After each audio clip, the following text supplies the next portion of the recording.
sir. Hey, everybody. How's everybody doing? Great. I am so delighted to be here on the College of Charleston campus. Now, somebody told me en route to Charleston today that you know Charleston Southern is right up the road. Y'all know that, right? And someone said to me, now, which Charleston school are you going to? Is it Charleston Southern or is it the College of Charleston? And I said, no, I am going to the College of Charleston today. And the person that shared this with me was a little miffed by that because they went to Charleston Southern. So he told me when I was sharing with him about this engagement today, he said, I assure you that you're probably going to be a little bit disappointed at the College of Charleston today because they probably won't have that many people. When you came to speak to us, we had a whole bunch of people here. Well, I want to tell y'all today, y'all have outdone them tremendously. Give yourselves a round of applause for being here today. Absolutely. I'm Stephen Gilchrist, and I am the president of GSL Distributors here in South Carolina. My company is based out of Columbia, South Carolina, and we actually distribute all across the southeastern part of the United States. I'll talk a little bit about that in a little while. I am also the chairman of the South Carolina African American Chamber of Commerce. How many of you have heard of the South Carolina African American Chamber of Commerce? I'm sure some of you may have read about the South Carolina African American Chamber of Commerce in your recent newspaper here in the Post and Courier. And if you haven't, then let me just share with you a little bit about why you may have, or why you should have heard about it. Friday, y'all had an interesting event taking place here in Charleston where the chief strategist of the president, former chief strategist of the president of the United States visited Charleston and visited the Citadel. And so I like to talk about the elephant in the room. It's always good to talk about the elephant in the room. Isn't that right? Yeah. So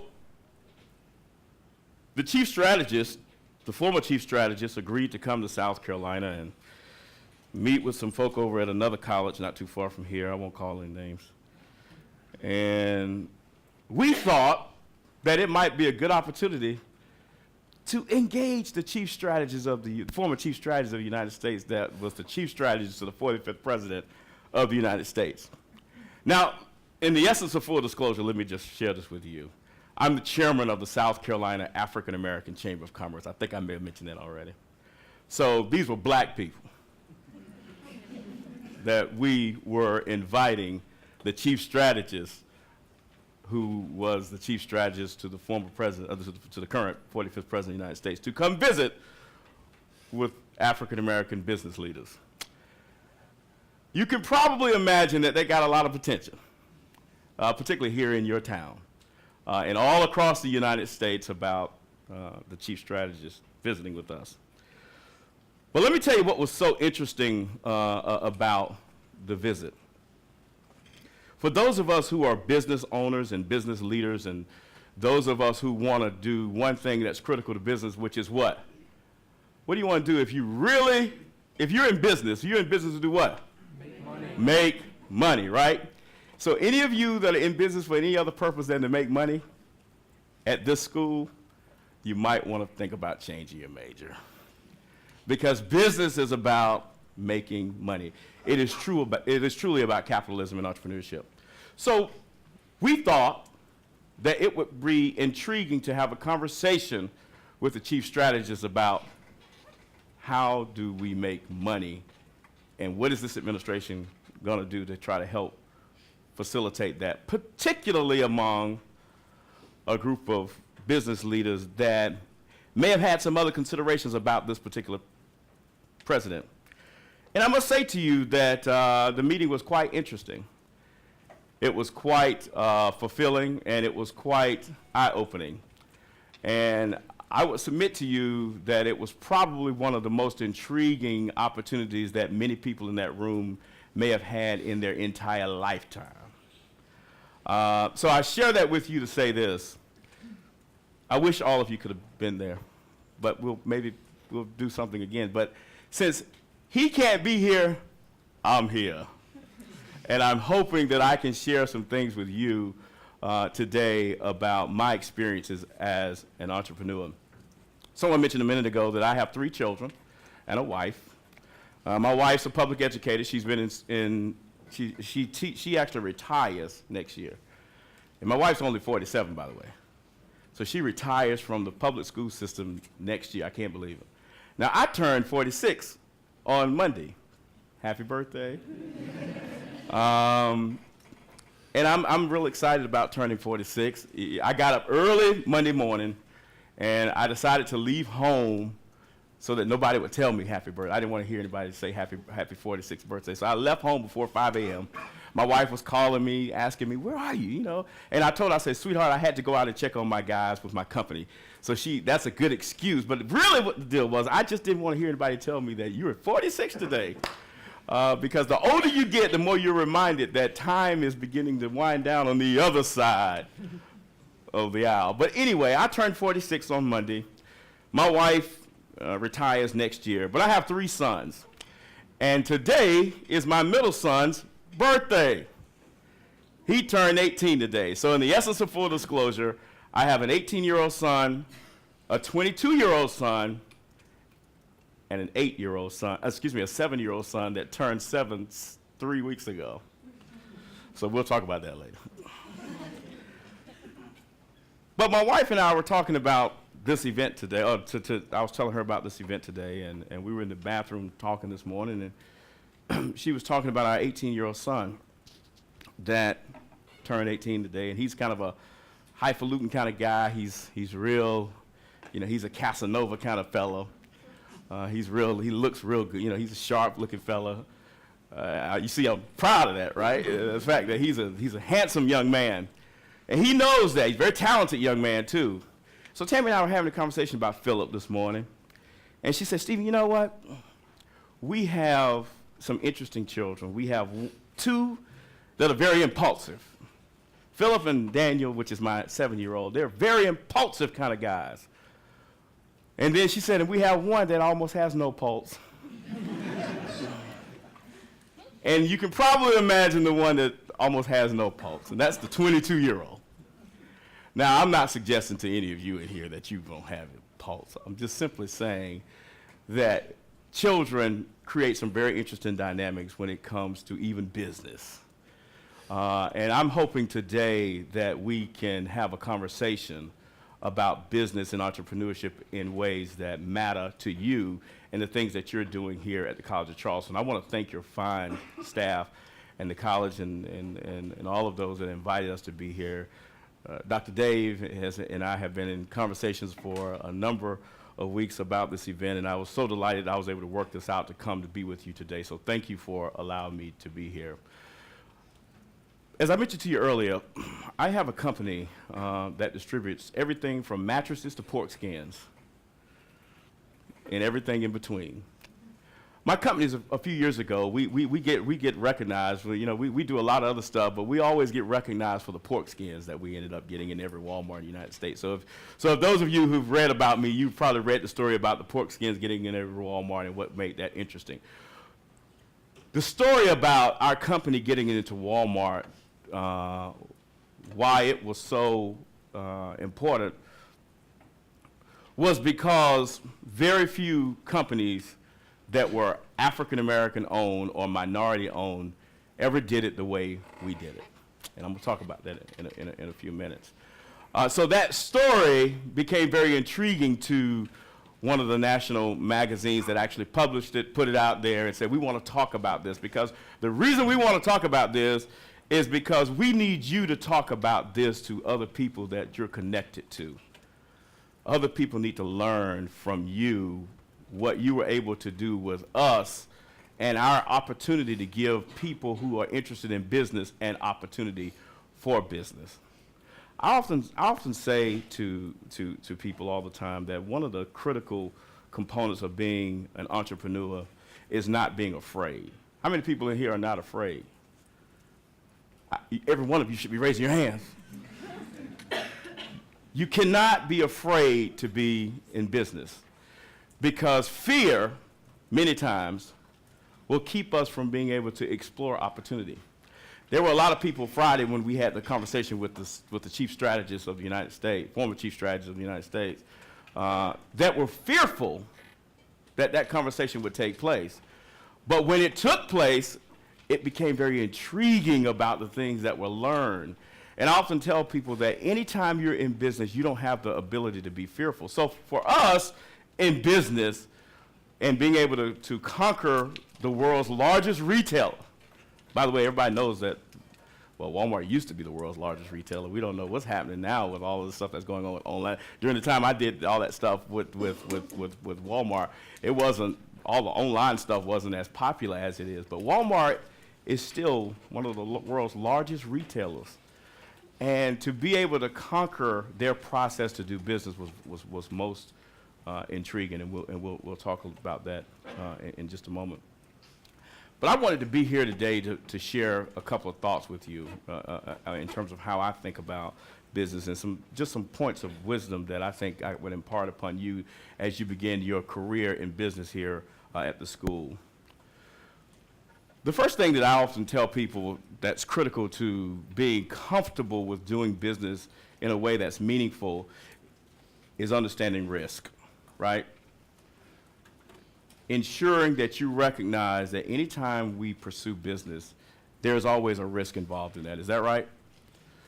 And that risk can mean a lot of different things. That risk can impact any money that you might invest. That risk might even impact your family, the people that you're around, whatever you might consider to be a non-threatening kind of situation, that risk could potentially impact that. The second component that I want to put on the table is patriotism. Having a devotion to something. How many of you believe it's important to be devoted to what you're going to do? You got to be committed and devoted to what you're doing. You got to be committed and devoted. And so I often use patriotism as one of my components to think about business. The last one is freedom. The freedom to think about business in ways that you would have never imagined before. Ideas matter. How many of you have an idea about what you want to do in business? What is your idea that you want to do in business? I want to own a 24-hour daycare. You want to own a 24-hour daycare. Why? Because I'm a mom, and that's a serious issue for moms who have work nights or need drop-in daycare hours for their children. Exactly. Who else raised their hand? About just one more person. I saw another hand. Now I'm calling on you. You don't want to raise your hand anymore.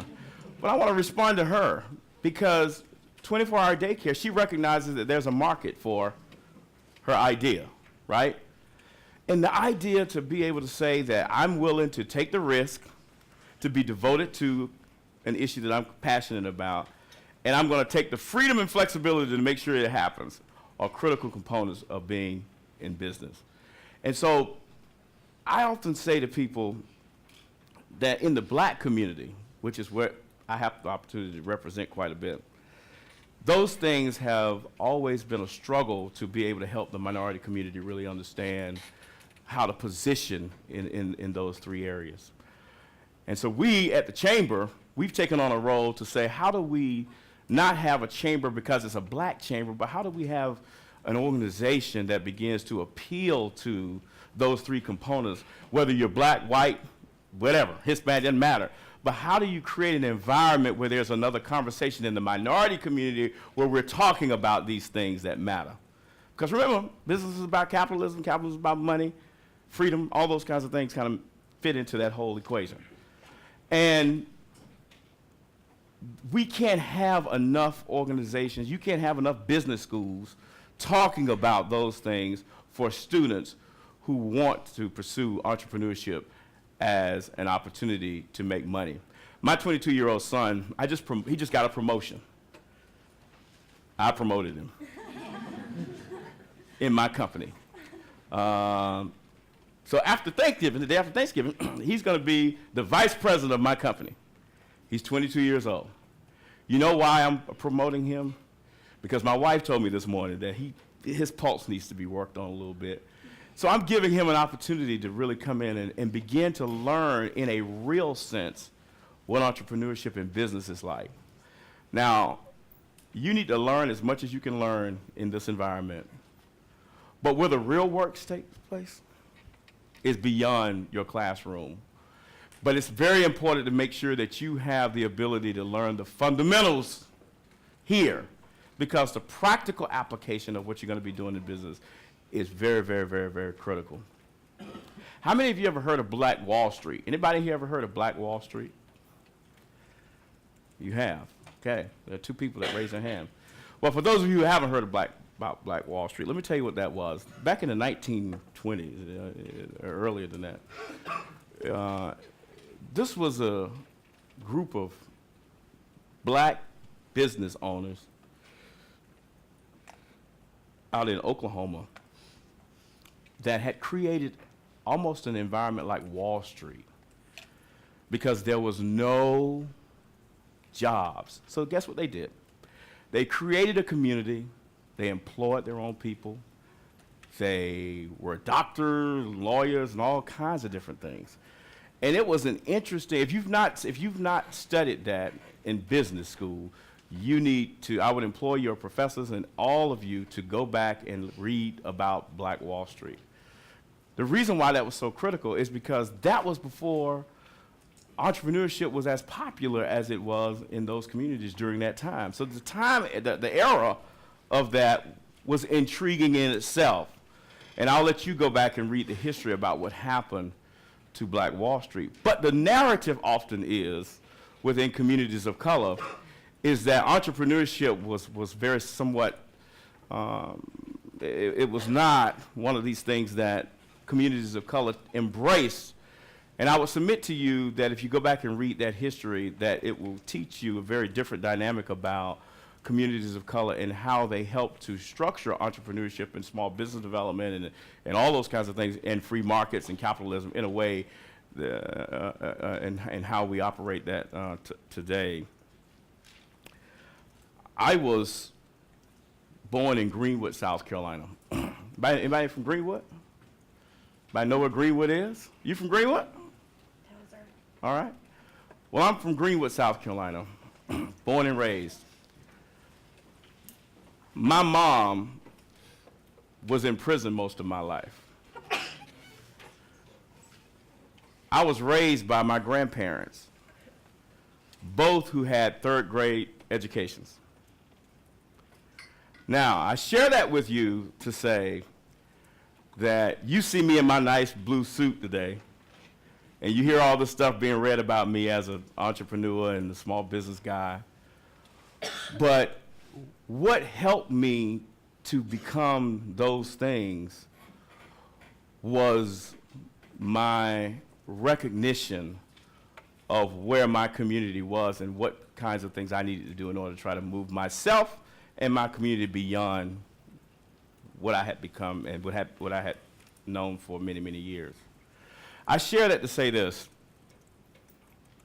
So oftentimes in our own lives, the things that matter to us the most when it comes to business and entrepreneurship and all those kinds of things are the things that are inside of us that help promote those ideas and the things that get us to where we need to be. And so sometimes it's not so much about, when I was telling Dr. Dave at lunch today, I get invited all across the country to talk about Walmart. And you notice I hadn't talked a whole lot about that today. But the first question I'm always asked is, how did you do your business plan? Your business plan had to be really solid, man. You had to, that in order to get into the company the way you did, you had to do that a certain way. And I often talk about and describe to people what we were able to do and how we thought about that and how we took advantage of our own interpersonal perspectives about what we thought Walmart needed from us, not what Walmart said they wanted from us, what we thought Walmart needed. We told Walmart, this is what you need from me, not here's what you told us. For example, I get the call. People always ask me, you had to get into Walmart through their supply diversity department. Well, guess what? Walmart's supply diversity department found out about me after I was in Walmart. Think about that. A little different perspective. So that intrigued people about how did they do this and get into the system of the world's largest retailer to do business without going through their supply diversity department, because the natural narrative is, the natural course of projection is, that's the way you have to do this in order to be able to be successful. And if there's one thing that I would leave to you today, and we're going to have a few minutes to kind of get engaged in some dialogue, is always think about, and Peter Senge write this in a great book called The Fifth Discipline. Anybody read The Fifth Discipline? And I like Peter Senge's piece in that, where he talks about always begin with the end in mind. Always begin something with the end in mind. Because if we take that simple scenario when it comes to business, it helps you think about this stuff in a very different way when it comes to entrepreneurship, capitalism, and all those kinds of things. And we can talk a little bit more about that as we get into a dialogue. But I want you to, as young people who have the ability to really transform the world, we brought in Facebook corporate here, actually here to Charleston too, but we were in Columbia, South Carolina. And the purpose of why we brought in Facebook was to try to help people understand that the world now is very global. The markets are very global now. And sometimes people still struggle with really understanding kind of what that means. And so we brought in Facebook and we said, look, we want you to come in and we want you to help business people take Facebook to access international markets. Anybody in here using Facebook other than talking to each other to access international markets? So we talked about that. We brought in all these people, all these business folk, and said, Facebook, you come in, you stand up in the front of the room, and you walk people through what that should look like. And they did. Well, while we were sitting in a room very similar to this, quite a few more people though, there was a guy that was sitting in the middle of the room, and he hollered out, "Whoa!" And everybody in the room kind of turned around and said, "What's up with this dude?" And he said, I'm sorry, everybody. I'm sorry to do that. He said, but I have been trying to sell cases like this, something like this on my phone, to a place in Bangladesh. And while we were sitting there going through that whole process, he sold 5,000 of those to Bangladesh, sitting in the room, on Facebook, or whatever that was, however they did it. Now, is that not intriguing? And let me tell you why Facebook started doing this, by the way. You need to hear the story. They started doing this because they happened to be in Washington, D.C. at a restaurant. And they saw a sign posted on the door that said, "Cupcakes. I sell cupcakes."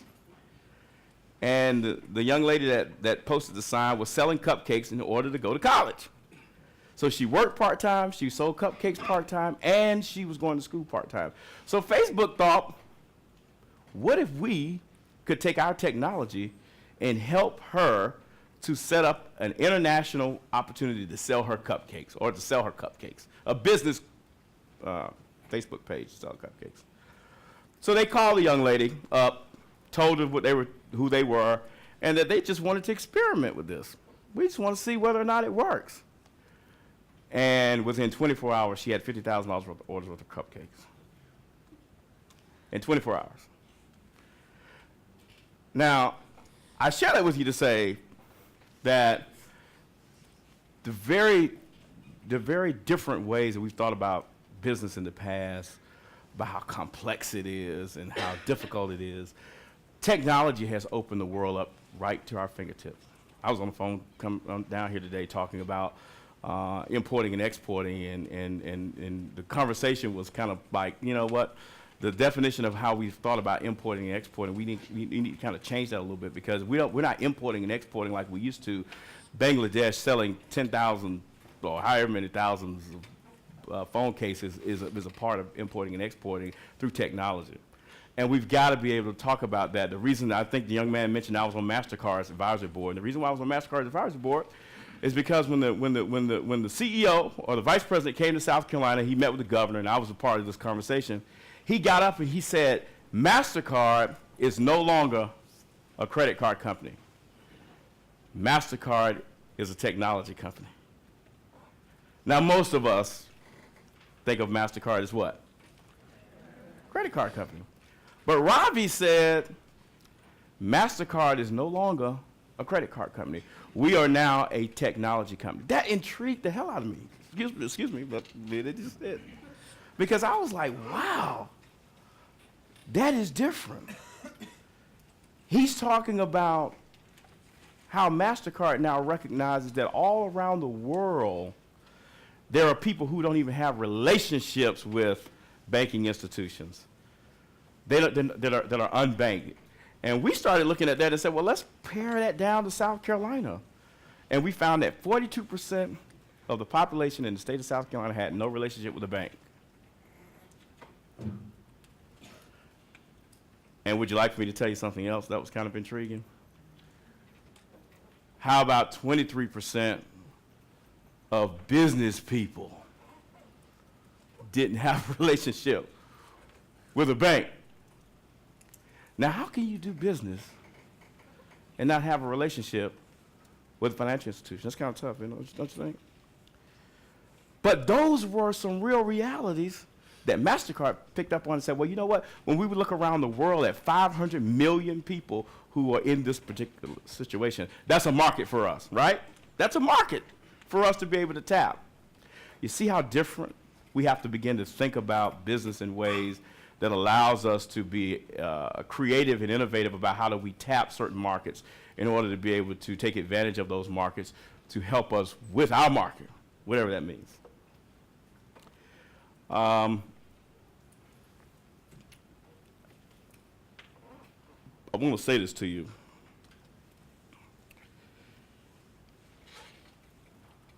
I brought John Kasich, the former governor of Ohio, to South Carolina. John was known for really doing a lot to help create a lot of black millionaires, whatever that means. And as he was talking to this group, he said to them, no serious business person can be taken seriously if somebody can predict your politics. Now, you can agree with that comment or you can disagree with that comment. But what's the variable? What's the major variable in business? The major variable in business is being what? Unpredictable.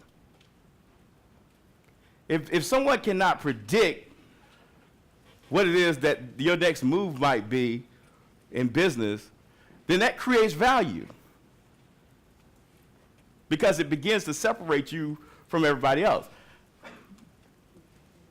I chose not to do it like everybody else did it, right? So no one could predict my strategy for wanting to do business the way we decided to do business. So John says, you can't be considered to be a serious business person if someone can predict how you vote. And he went on to say this. He said, now you guys may not invite me back again, but I want to be honest with you and share this with you. He said, if someone can predict that you vote a certain way, and then you try to approach them to do business, that's really, really tough because business is nonpartisan. Or it should be, right? No party should have a label on capitalism, right? No party should have a label on entrepreneurship. No party should have a label on things that matter to business people. There are two major pieces of legislation going through the General Assembly, to the Congress right now. One is on tax reform. How many of you have been paying attention to that, all you business people, folks? I hope you are, because that's going to have serious implications on small business development. I'm paying attention to it in a great way, because guess what I don't want to do? Maybe I shouldn't say this on the camera. But y'all get where I'm headed on that, right? So all I'm saying to you is that I think we have to begin to think about ways that if we want to do business, and more specifically, if we want to have successful businesses beyond this place, then these principles that we've talked a little bit about are essential to try to ensure that we make that happen. What my time like? I'm good? Okay. So I want to take a few minutes because I like engaging in dialogue. I like engaging people's ideas and conversations about thoughts that you may have regarding business and those kinds of things so that we can really have a meaningful conversation with you about things you care about.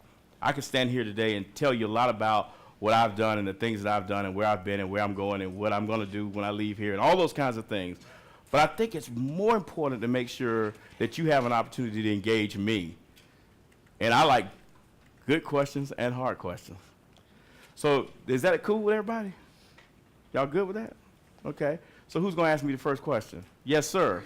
Yeah. So I wanted to ask you a question going back to when you said about your younger days. Mm-hmm. And I'm not calling you old, of course. I know you said you're 46 years young. But specifically regarding when you said recognition within the issues of the community. Now, I study business from a philosophy major too, so you might understand where I'm coming from. But I want to know I would love to know what is it that drove you to actually take action rather than sit back or engage yourself to take a step to deal with these issues? I think that's a great question. Let me kind of answer it this way. I think it was my growing up. Nobody in my family. So let me explain it to you this way. I'm a musician, by the way. Would y'all ever thought that I was a musician? I'm a musician for 2 churches in South Carolina. 2. Don't ask me how we do that. We'll talk about that later. But I'm a musician. But when I was 16 years old, I was in a church playing for a Black History program. And a white senator came up to me. He was speaking at the program. And he came up to me at the end of the program and said, "Young man, I really enjoyed your music." And my grandparents were standing there, and then they were looking like, "Stephen, we need to go. Tell this man to go on. It's time to go." And I was talking to the guy, and I said, "Well, thank you, sir, for enjoying my music." And he said to me, "If you're ever in Columbia, why don't you come by my office?" Well, I was 16. I said, "Sure." Knew like hell I wasn't going to ever get to Columbia. That's just not going to happen. But I ended up going to South Carolina State University, right? And when I ended up getting to South Carolina State University, I realized that Columbia was only 35 miles away. And I said, you know what? I remember this guy telling me that if I could get to Columbia, he would welcome me to come by and see him. So I'm going to Columbia. So I got with some of my roommates, and we went to Columbia. And when I got to Columbia, I found this guy in his office who remembered me immediately. As a matter of fact, when he saw me, the first thing he said was, "Hi, Stephen." This was 2.5 years later, by the way. And I was intrigued that he remembered my name. And he said to me, "I would love to introduce you to some people that you need to be connected to." Well, to make a long story short, what I found out that day was that the guy who I was talking to was the most powerful senator in the state of South Carolina. He was the chairman of the finance committee. He was my senator from my hometown. And by the way, he's a close colleague. He was a close colleague of your current president, by the way. Senator McConnell and Senator Drummond were close friends. And he had an interest in me. And so I share that with you to say this. I think what has always inspired me was the fact that someone else, I wasn't afraid of approaching someone that I thought might have some value and then taking them upon the invitation to say, "Hey, look at me.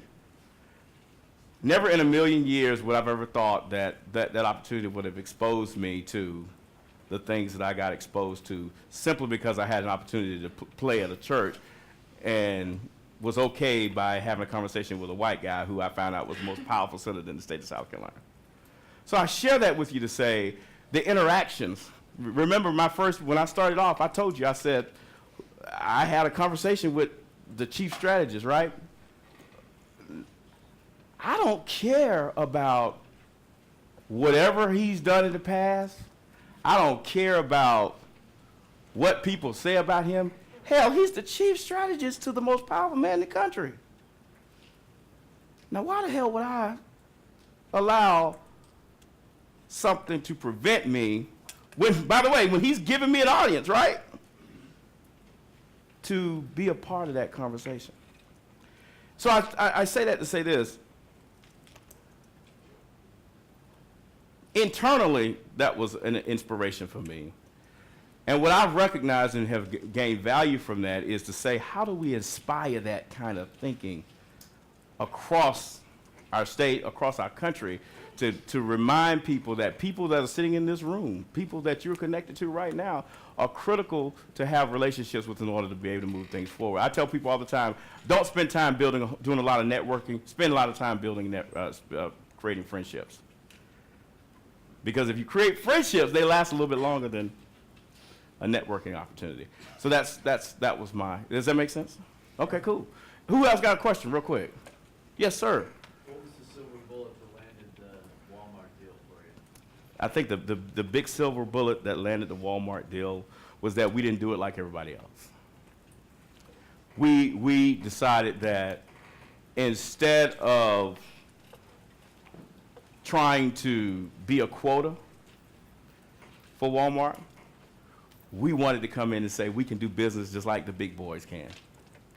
And we need you to respect that and honor that and not have to go through their protocols. I tell people all the time, had we gone through Walmart's systematic quota system, we never would have been in Walmart. Trust me on that. Because the quota system is designed to kick the people out who potentially may have the capacity to do the business. So when I called them up, and it was just me and several other people, and they would say, "Well, hey, Gilchrist, what about your $1 billion manufacturing company? Can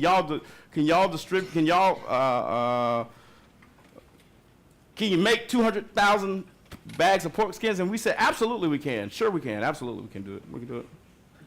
We can do it. And you can get them delivered to us. Yep, we can do it. Absolutely, we can. And here's why." And then I get off the phone and say, "Okay, we got to make this happen. We got to find a way to make this work." So when Walmart came visiting, right?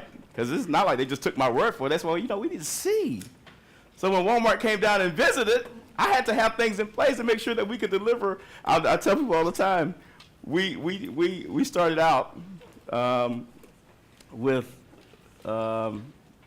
We said, well, we want to test market the product to see if it works. And so we decided to identify 45 Walmarts in South Carolina where we would distribute this product based upon our market analysis, what we had done on the market analysis side of the house. And when we looked at where we thought pork skins, and I'll be honest with you, we looked at a lot of factors. You know what we looked at? We looked at things like, where's the highest blood pressure problem? Because guess what? What we recognized was if in counties where there were high blood pressure problems, people probably liked a lot of pork skins down there. Oh, you laughing, but I'm serious. These are the kinds of things, so these were our market analyses. Where do we see that there's a market that's very different than the way people think about markets? And so after we had done all this, we came up with 45 counties in the state of South Carolina where we felt like there could potentially be an opportunity to really make this work. And you want to guess how many bags of pork, how many cases of pork skins we had to order for 45? Now, granted, we had the whole country. This was just 45 in South Carolina. If I want to guess how many bags of pork skins, cases of pork skins we had to come up with? And by the way, there's 60 bags in a case, by the way. So anybody want to guess how many bags of pork skins we had to come up with? How many cases? Okay. 3 million cases? No, it wasn't that many. Not initially, it wasn't. How about 144,000 cases of pork skins with 60 in a case? That's a lot, y'all. But my little trucks were overwhelmed. But guess what we told Walmart? We can do it. We can make it happen. And guess what? We did it. Because we had to prove that whatever it was going to take to get those 144,000 cases of pork skins into those 45 Walmarts, we had to make that happen. So our non-traditional marketing analysis about how we thought about where this product would sell was very intriguing to Walmart, because after we told them kind of, well, hey, this is kind of what we think, they called me back and said, well, can you send us some of these things? Send us a case of these pork skins. So we sent it to them. And I remember the buyer called me back and said, I got to tell you this. They were all sitting in the office the other day eating the pork skins. They thought they were great. We loved it. We thought, great, that's what we want. We want to be able to demonstrate that not only we were small enough to be like that, right, but we were large enough to do business with the world's largest retailer. So even though we were small enough to be able to say, hey, you know what, we're accessible. So it's not like I was accessible to them, and they could talk to me and I could talk to them, and we had a good relationship. And by the way, I never went to Bentonville. There was not one time that I ever went to Bentonville, Arkansas. I went to Bentonville after we got it done, but I never had gone to Bentonville. Kind of intriguing, huh? Now, they came to me, but we never went to Bentonville, Arkansas. So anyway, does that help answer your question a little bit? Okay, cool. Come on. Yes? So it seems to me that you have a lot of faith and optimism in the market system and in capitalism, but I think some dialogue I've heard recently is that the system is broken and it's actually working against individuals and minorities. And I was wondering your opinion on that. I mean, the market has rewarded your skill set, obviously, very, very highly, and so I'm wondering if your not too high. optimism is Not high enough. slightly biased because you have done so well. In terms of individuals that haven't been as successful, they don't have that same optimism. Yeah, well, two things to that. America was built on a capitalist system. Let's not forget that. Now, where I will agree with you on is, have most of our communities been exposed to that? Probably not. I will tell you one of the things that the chief strategist said the other day that I thought was quite interesting. When I was at his house, inviting him to come here, and I told him, I said, look, we've got to find a way in America to begin to make real the meaning of capitalism to people who have been forgotten, the forgotten communities in this country. He said, so how you want to do this? I said, well, I think, this is me saying this, I said, I think we've got to get people in training opportunities, we've got to get people in education. He said, Stephen, stop! He said, so I'll just tell you exactly what he said. He said, black people don't need any more training, black people don't need any more education, black people need access to money. Just like anybody else will need access to money.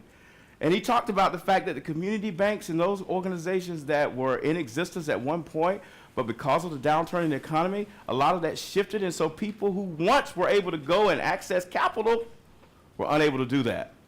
And so his definition was, how do we begin to recreate a new economy that allows for people to access capital in a way that takes advantage of someone's idea of saying, I want to open up a 24-hour daycare without the bureaucracy in place to prevent that from happening. That's the only way that I think capitalism works. I was just sharing with Dr. Dave at lunch today. When we started our deal with Walmart, even though we had gotten the deal in Walmart, guess what? Not one bank will loan me any money, and I'm a capitalist. Hello? Not one. Even with a deal on paper. Here it is. This is what, if I sell all these pork skins, this is how much money I'm going to get. And by the way, I know where I'm going to sell them, but not one bank would allow us to get any money. So guess what happened? As soon as we got it in, and I ended up in the magazine, I was in the bank one day. I was telling him this at lunch today. The executive of the bank, the city executive, saw me and she said, Stephen, we received a magazine, the Black Enterprise magazine, and you were in it about this deal you put off with Walmart. We are so proud of you. This is so exciting for the bank. Come in my office, let's talk about it. So I kindly went in her office. I actually went to the car and got a copy of the magazine and brought it back into to the bank because I wanted her to see it. But I went out to the car, got the magazine, I came back in, and I politely went into her office, and she got on the phone, and she started calling all the executives, and she was saying, I got Stephen Gilchrist in my office. We're going to make this happen. And I had to say to her, in kind, patient terms, I'm sorry, Kathy, but unfortunately, I can't allow you to use the story. And she said, but why not? You're a customer of the bank. We want to tell this story. I said, but when I came to you guys, and I said, I need help. I need help to make this work. Not one banking institution would say, we'll help you.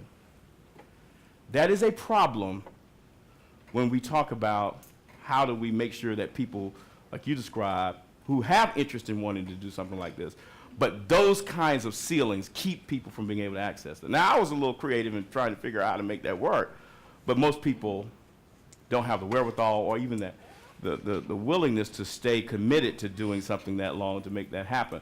So we can't, in this country, we can't just arbitrarily write off people's ideas simply because something as simple as having access to capital is important. We've got to make sure that's not a barrier when people want to do business. Now, like Steve said, everybody's not gonna make it, right? But guess what that is? For those of you that are in business school, you should tell me that's capitalism. Because everybody is not going to make it. And that's exactly what the markets are supposed to do. Reward those who are able to make it. And for those who can't make it or don't really know how to do it, then they're the ones that need to go back to training and get whatever education they need to ensure that they're able to do that at some point. So everybody is not going to be in that game. So anyway, another question real quick. Yes, sir. Sure. How many businesses did you start before you found success? Unless it's just yourself doing. Well, you know, I tell people all the time, I'm still trying to find success, by the way. Well, I don't want to do, but, you know, the distribution company was my first foray into business. And you'll like the story. How I ended up getting involved with the distribution company? I was at McDonald's one night. I know about McDonald's. And I was in the restaurant. We were complaining about how long it was taking to get our food. And the guy says to me, he said, man, I got to get out of here. And I said, me too. And he said, I said, what, you got kids at home waiting to get food? He said, no. He said, tomorrow I'm leaving to go to New York. I said, oh, vacation? He said, no. Me and some friends got together and we decided to put a construction company together to go rebuild the World Trade Center. That was after the 9/11 deal. I was like, wow, really? So that made that. So for the next 30 minutes, he and I were standing in line talking, our food got even colder. And I said to him, he said, but the only problem I have is I can't leave because I have a business that I have to sell. And I said, well, what's your business? And he told me. He said, I own a distribution company. And he said, you know anybody that's interested in buying it? I said, I am. I'm interested in that. He said, do you know anything about distribution? I said, I know a little bit about it. I knew nothing about distribution. And so I remember saying to him, so he was like, well, look. He said, listen, man, he said, if you're interested, he said, let's meet at the McDonald's over in Harbison. He said, and we'll tomorrow, and we'll make this happen. I said, okay. So I came home and I told my wife, I said, Tammy, I found, you won't believe what I ran into tonight. I said, I found a golden opportunity. She was like, and so when I told her about it, my wife was like, Stephen, please don't tell me you've gone. I said, Tammy, I think this is a great idea. So anyway, the following day, a couple of days later, we met at McDonald's. And we signed the paperwork. Signed the paperwork for me to buy this company. And when I bought it, signed the paperwork, I said, okay, what do I do? He said, do you have a truck? I said, no, I need a truck. and he told me, he said, yes, you need a truck in order to make this work. I said, man, I don't have a truck. So he was like, at that point, guess what he didn't care about? He didn't care whether I had a truck or not, right? Because it was the end of it. So I went the following day, and I got a U-Haul truck. A U-Haul truck. And the U-Haul truck that I got, it was a little ragged U-Haul truck. As a matter of fact, I take pride in that little truck these days. But that particular truck broke down on me the second day on the job. And it was too small for the product that we were trying to distribute. And I said then, I have made the biggest mistake I've ever made in my entire life. And you'll find this interesting. At that time, my little company was distributing for Walmart, but we only just had like a couple stores. And Walmart says that if you get 3 strikes in their stores in a lifetime, they will kick you out. We had 2 strikes in the first week. 2 strikes in the first week. And the third, that week, we were like, you know what, we gotta retool this thing, man, or we're gonna be out of business. I lost a lot of money. My wife's gonna be really upset with me. But the commitment to want to be an entrepreneur was what made us say, you know what, let's focus on trying to make it work, and let's do whatever we have to do. Because guess who had to go out there and start delivering pork skins? Or whatever we were delivering at the time. Me! I had to be out there too. Because I had this idea of entrepreneurship that it was just going to be somebody else who'll do it. But guess what I found out real quick? That if you're going to be a real true entrepreneur, you're just as invested as the people that are working with you.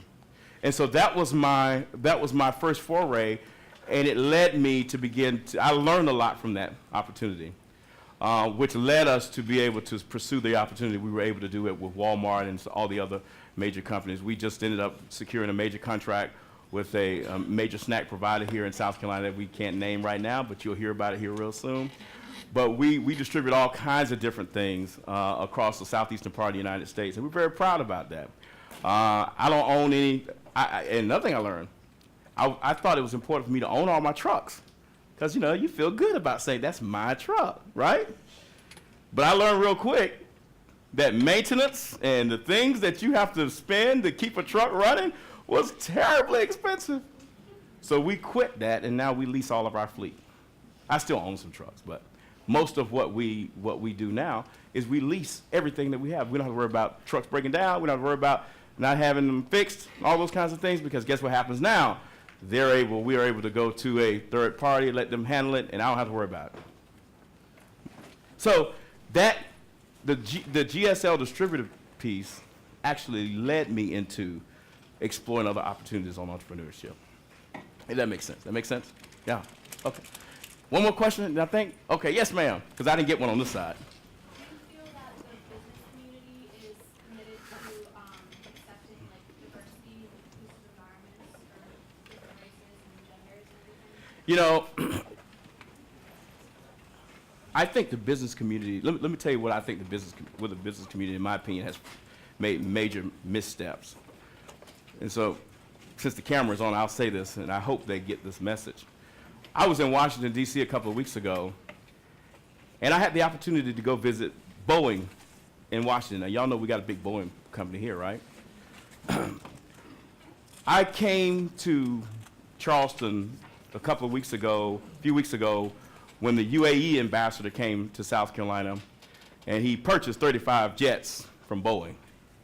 Millions and millions and millions of dollars. So I was there, but at the event, they highlighted engineers, and all of the engineers that they highlighted were either students from UAE, white students, or other foreign students. Not one African American engineer was recognized. So my question was, so when I went to Boeing in Washington 2 weeks later, I asked, enjoyed the event, but I didn't see any black students being recognized, they didn't parade the black students. What happened to the black students? And I could tell when I asked that question, the response from the chief of staff was like, well, you know, we've invested millions of dollars in the HBCUs and those kinds of things. And that wasn't my question, right? My question was, where are the black engineer students? And then she told me what the real deal was on that. She said, none of the historical black colleges in South Carolina are accredited enough for the students who are getting engineer degrees to work at Boeing. That is a huge problem. I know I wasn't here to talk about Boeing today. But I share that with you to say this.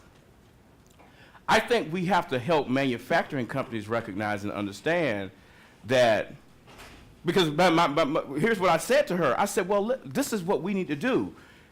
If the historical black colleges are not in a position to do this, then we need to work. Y'all need to work to figure that out.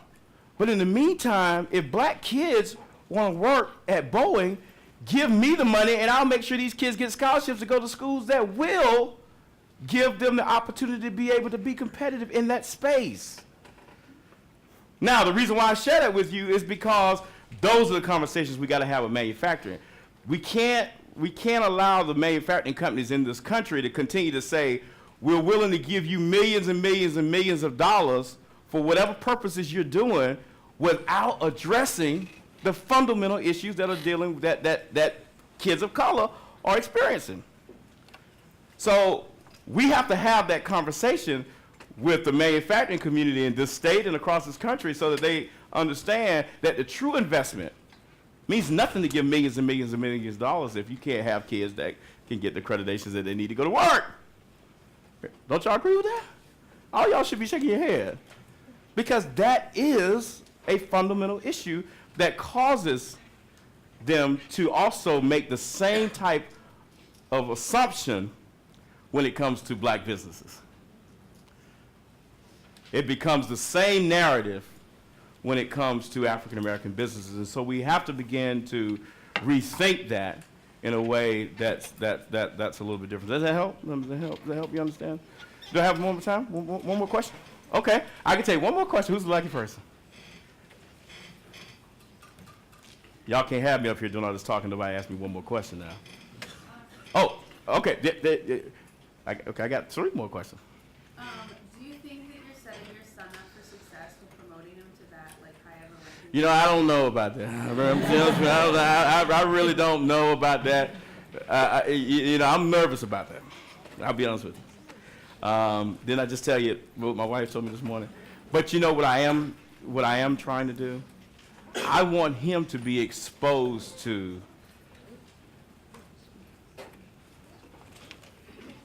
this is what I was telling him not long ago. He's got a little job, right?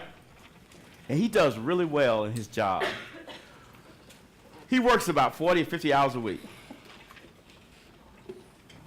He equates working long hours with it. He believes that if I work more hours, then I'll make more money. Right? That's what he thinks. So I was trying to get the boy to understand. Let me break this down to you for a little bit better and help you understand that it's not about the hours you work, right? As much as it is about the value of the work and the value and the amount of time you spend in this. So I'm trying to work with him to help him understand that kind of dichotomy there, and so we'll give me your number and I'll let you know after Thanksgiving if this is really going to work or if I'm going to have to send him back to his old job. So we'll talk about that. So in our community of Charleston, are black businesses represented to the point where the money and the flow of capital can stay within Charleston rather than leaving and going off to big corporations? Or is there a lack of local businesses enough to do that? Well, let me answer the last question first. We have seen a decline in black businesses. We have fewer black businesses today than we did prior to 1960. That's a real fact. Okay, so let's let's think about that for a minute. South Carolina last year lost about 2% of black businesses. Now, a lot of that has to do with some of the situations that are going on in the economy.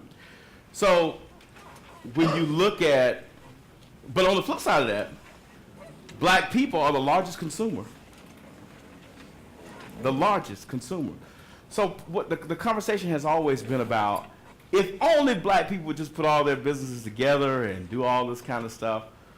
But when black people make up 12% of the economy nationally, and in this state, almost about 38% of the state is African American, there is some merit to that. The question becomes, you can't have that and lose business at the same time. So we've got to find first of all, we've got to stop the bleeding on this side of the aisle. And then we've got to find a way to capitalize business in a way that does make that meaningful, if that makes sense. Does that make sense? And that's been part of the struggle real quick. So, last question? Yep. Since now that you're working with Walmart, what is your next step? What's my next step? You know, I probably shouldn't say this, professors, so don't y'all take this the wrong way. I don't set goals. I don't do that. I think goal setting is limiting. I don't believe in setting goals. I don't believe in saying, oh, my goal is going to be one day I'm going to be the president of the United States. I don't care about any of that. Because we don't know what tomorrow will bring, right? And so I tend to believe that whatever opportunity exists today, how do I take advantage of whatever that opportunity may be? If it's my son's birthday, or if it's speaking at the College of Charleston. And then tomorrow, I'll figure out tomorrow. But I don't believe that when we get into this thing of saying, well, I want to set my 5-year goal of being, I think that's becoming a little antiquated, to be candid with you. So I tend to not live day by day, but have a vision for where I think things need to go, but not necessarily pass up an opportunity today that could potentially impact that tomorrow. Does that make sense? So going back to my friend I told you I invited here, I can't pass that opportunity up because I don't know what that might lead to in order to create another opportunity for tomorrow, if that makes sense. So I'm not telling y'all don't set no goals, don't y'all go doing that now.